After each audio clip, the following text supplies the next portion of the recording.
Oh, tidak. Aku telah dikendalikan oleh boneka itu.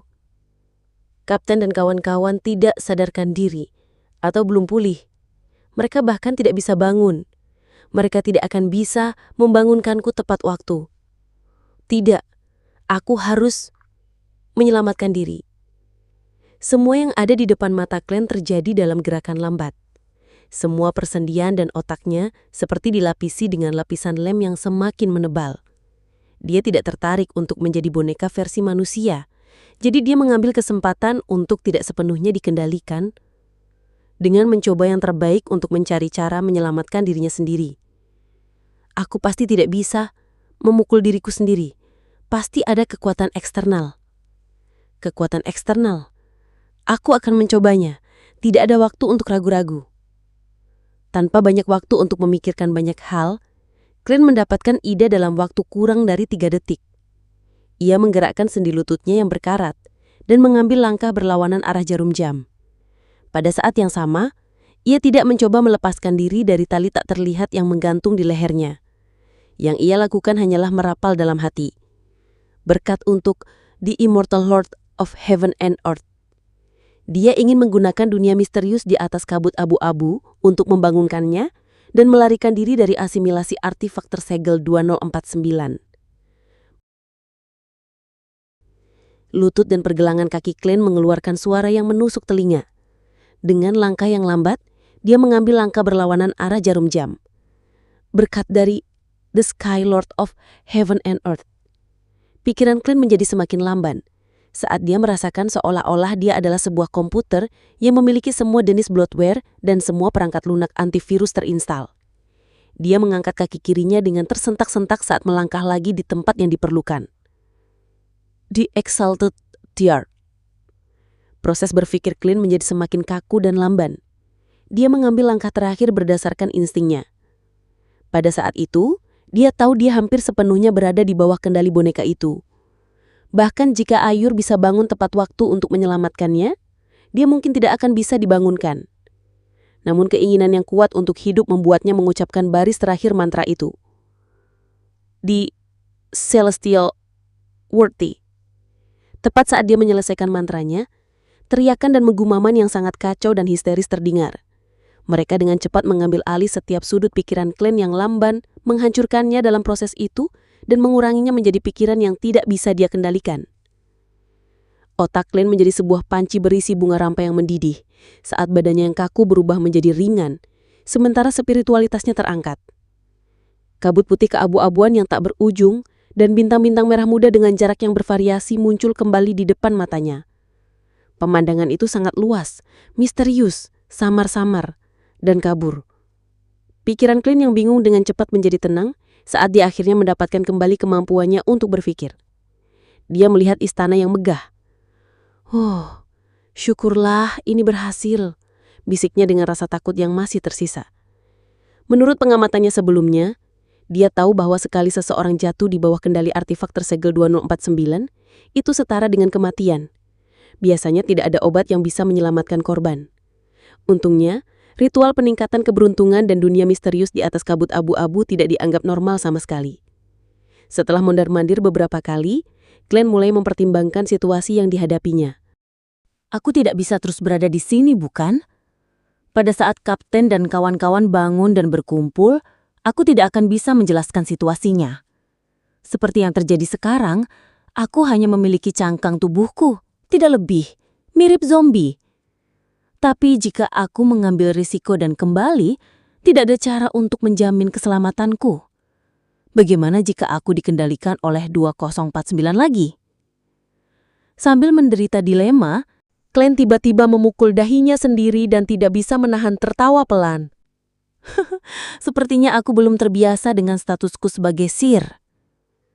Sebelum dia menyelesaikan kalimatnya, dia muncul di kursi kehormatan di depan meja perunggu panjang, duduk di kursi bersandaran tinggi dengan simbol aneh. Glenn mengulurkan tangannya saat sebuah pulpen muncul dari udara. Dia menuliskan sebuah kalimat di atas lembaran kertas ilusi. Kembali ke dunia nyata sangat aman. Segera setelah itu, Glenn mengeluarkan proyeksi pendulum ruh dari bungkusnya. Setelah beberapa kali gathering, dia menemukan bahwa benda yang dia bawa diproyeksikan di atas kabut kelabu, tetapi benda itu relatif ilusi. Dia memegang rantai perak dengan tangan kirinya sambil membiarkan batu topas itu hampir menyentuh kertas. Dia menenangkan nafasnya dan setengah memejamkan matanya. Dengan tenang dia mengulangi kata-kata di atas kertas itu. Kembali ke dunia nyata sangat aman. Kembali ke dunia nyata sangat aman. Setelah mengulanginya 7 kali, Glenn menyelesaikan ramalannya dengan roh Dowsing. Dia membuka matanya dan melihat batu topas itu berosilasi perlahan, memandukan rantai perak dalam putaran searah jarum jam. Searah jarum jam adalah penegasan, sementara berlawanan arah jarum jam adalah negatif. Kembali ke dunia nyata sangat aman. Glenn menghela nafas lega saat dia menyimpan rantai itu seperti biasanya. Kemudian dia melepaskan spiritualitasnya dan membalut tubuhnya saat dia mensimulasikan keadaan jatuh. Kabut kabur dan bintang-bintang merah tua berubah menjadi halus dan terangkat ke atas. Glenn segera melihat dirinya masih dalam keadaan linglung di posisi semula. Dia melihat boneka coklat setengah jalan keluar dari peti. Dia juga menyadari bahwa artefak tersegel rupanya telah menghentikan semua gerakannya. Indera fisiknya mencapai otaknya, dan ketika dia hendak mencoba menggerakkan lengannya untuk memastikan kondisinya, tiba-tiba dia mendengar sebuah suara yang tersembunyi di dalam angin. Kau bisa kuselamatkan selama kau berjanji satu hal. Satu hal ini adalah membantuku mengambil buku catatan keluarga Antigonus. Anggukan jika kau setuju. Aku tahu kau masih mampu menyelesaikan tindakan itu. Siapa itu? Ya, 2049 sepertinya tidak berusaha untuk mengendalikanku. Benar, itu tidak akan berulang kali mempengaruhi orang yang sama. Akan ada jeda. Glenn terkejut tapi dia tidak menunjukkannya di wajahnya. Pada saat itu, suara itu menambahkan dengan cepat. Kau bisa mendapatkan hadiah tambahan jika kau menyelesaikan masalah ini. Aku tahu kau adalah seorang sihir. Aku juga tahu bahwa gereja Dewi Evernight tidak memiliki urutan 8 yang menggantikan urutan 9. Tapi organisasi rahasia kami bisa memberikannya padamu. Sejujurnya, aku adalah seorang siar sebelumnya. Jika tidak, aku tidak akan berani kembali.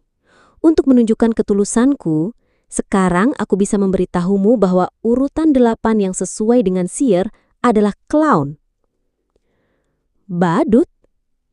Organisasi rahasia? Glenn hampir tidak mempertahankan status bonekanya. Dia tidak pernah membuat hubungan antara siar dan clown. Apakah mereka akan menjadi petinggi sirkus? Baiklah, tentukan pilihanmu.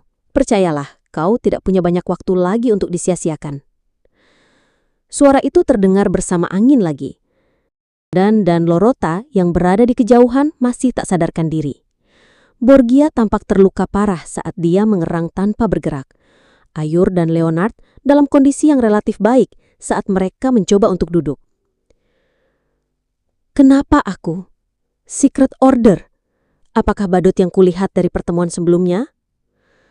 Setelah dia melarikan diri, dia diam-diam kembali untuk mengguncangkan riak air yang tidak tenang.